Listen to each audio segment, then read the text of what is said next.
এই মুহূর্তে সরাসরি নন্দীগ্রামের সোনাচূড়া গ্রামের ছবি দেখাবো আপনাদের। আমাদের সঙ্গে রয়েছেন আমাদের প্রতিনিধি পার্থ প্রতিম ঘোষ। পার্থ, তৃণমূলের প্রতিনিধি দলকে ঘিরে গো ব্যাক স্লোগান।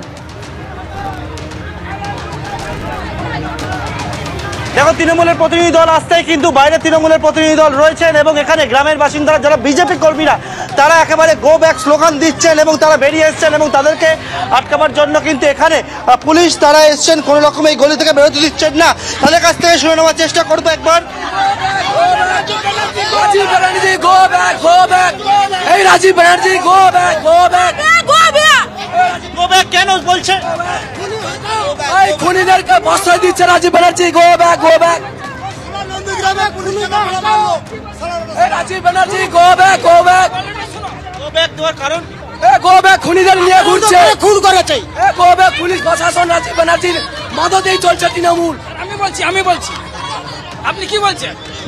এখানে আপনারা এসছেন, এখানে আপনারা কি বলছেন, কি চাইছেন? হ্যাঁ, আপনি বলছেন যে ওদেরকে গো ব্যাক বলতে কেন নাকি? এই তো আপনার প্রশ্ন। ঠিক আছে, যার মা মারা গেছে, ছেলে মৃত্যুর সঙ্গে তমলুক সুপার স্পেশালিস্ট হাসপাতাল থেকে কলকাতা স্থানান্তরিত করা হয়েছে। কলকাতা স্থানান্তরিত। আপনারা কি চাইছেন?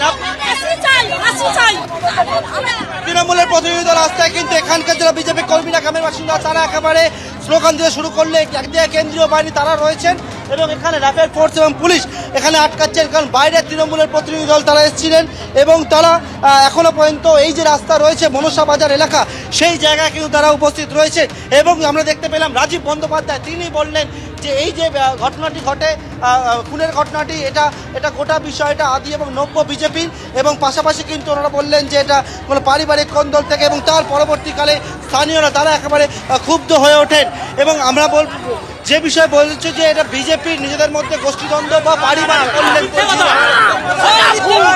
পুলিশ এতে কিছু করেনি, পুলিশ থাকতেও কোনো স্টেপ নেয়নি।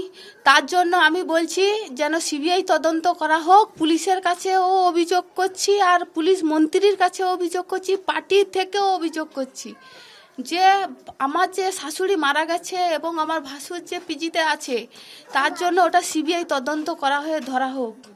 অর্থাৎ পরিবারের সদস্যরা তারা যেরকম ভাবে সিবিআই তদন্তের দাবি করছেন, একই রকম ভাবে কিন্তু বিজেপি নেতৃত্বরাও তারাও কিন্তু সিবিআই তদন্ত দাবি করছেন।